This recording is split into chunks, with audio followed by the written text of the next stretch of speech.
kind of tell it's been raining here, can't you?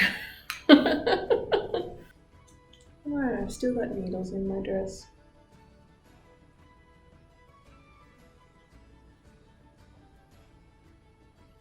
Apologies for the sound quality, we are still at Kryal Castle, and as a result I don't have all my gear with me, so we're making do with the microphone on my laptop.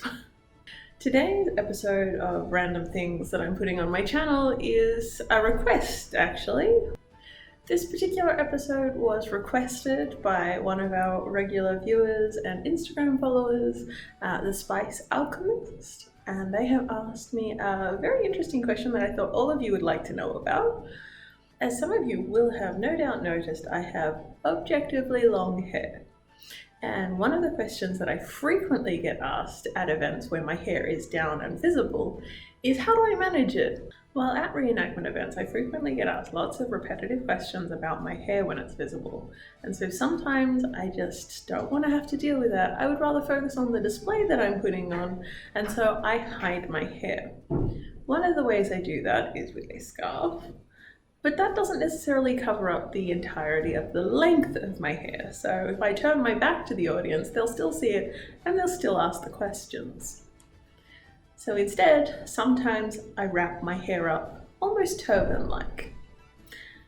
Full disclosure, I have not done enough research into the different hairstyles and head coverings of the entirety of the Dark Ages, or indeed the medieval period as a whole, in order to be able to say that this style that you're about to see is historically accurate. Having said that, it works incredibly well for my length of hair, and it doesn't look too shabby. It keeps everything nice and contained. I don't have to fiddle with it much throughout the day, so I can just get on, do my display, and hopefully teach some people some stuff without too much distraction from my hair. While I don't necessarily have much experience with hair shorter than shoulder length, at least not since I was a very little kid and I wasn't responsible for doing my own hair, I can fairly confidently talk about hair lengths longer than shoulder length. So for this particular style, please bear that in mind, that I will be referring mainly to hair length, shoulder length, or longer. The first thing you're going to want to do for this particular wrap style is you're going to want to put your hair back in either a ponytail or a plait, depending on the length and what you're comfortable working with. For me, I prefer a full plait, or indeed two plaits, depending on what kind of mood my hair is in. The next thing you'll need for this is a length of fabric. The length of fabric I work with is at least 1.5 meters long. Sometimes 2 meters works for me.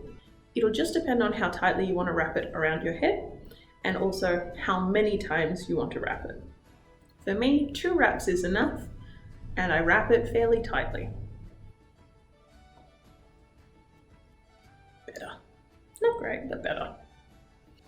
So I'll start at one end of the piece of fabric that I've got, and I'll place that so that the edge of the fabric is along my forehead, and the very corner of the fabric is tucked underneath the base of my plait or ponytail. Next, what I'll do is I'll grab all of the excess fabric near the base of the plait, and I'll hold it in place as though I were trying to tie it all back. Now, looking at the long end of the fabric piece, following the edge that's along my forehead, I'll use that edge and I will wrap it around from underneath the plait to the top of the plait and back down again, to pinch in and hold all that excess fabric around the base of the plait.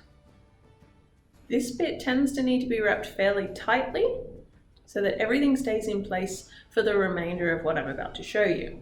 Once you've wound it around and gripped all of the fabric in place, you may need to do this 2 or 3 times depending on how the fabric is cooperating.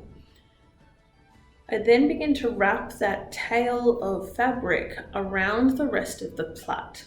Now my plait has considerable length, so I do have to spend a fair bit of time wrapping. So continue wrapping that fabric around your plait until your hair is completely tucked in, and then just twist the rest of the fabric in the same direction as you have been wrapping around your plait.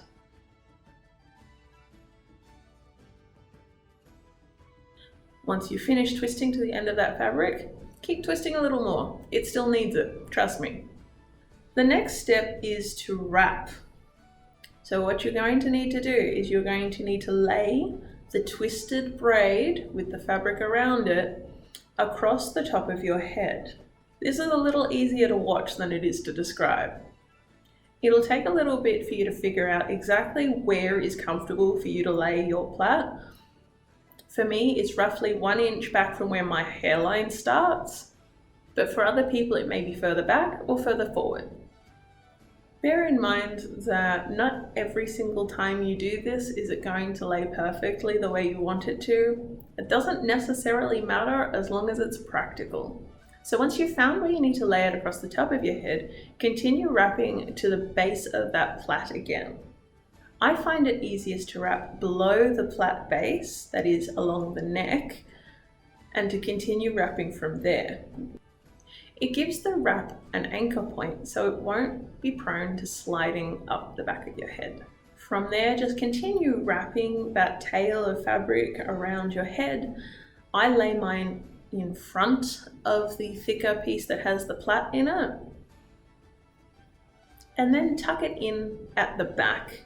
Mine usually ends right at the nape of the neck, sometimes just a little bit before, so it's perfectly hidden away. And that's all there is to it. There's no need for pins, it's fairly secure. I usually don't have to adjust mine much, if at all, during a single reenactment day. However, if it is particularly rough work that I'm doing, I may need to adjust it once or twice.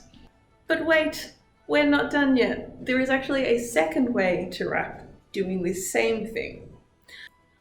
Follow all of the steps up until the point where you are wrapping that first twist around the base of the plait.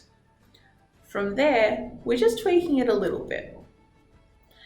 Instead of continuing the twist all the way around a second time, you're just going to pinch the twisted tail of fabric a little bit and push it through from the top behind the first wrap around your head.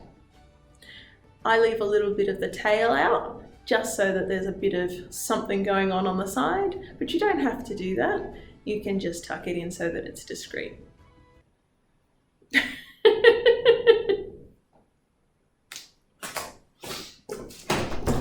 What happened? Yeah, no, I'm just recording.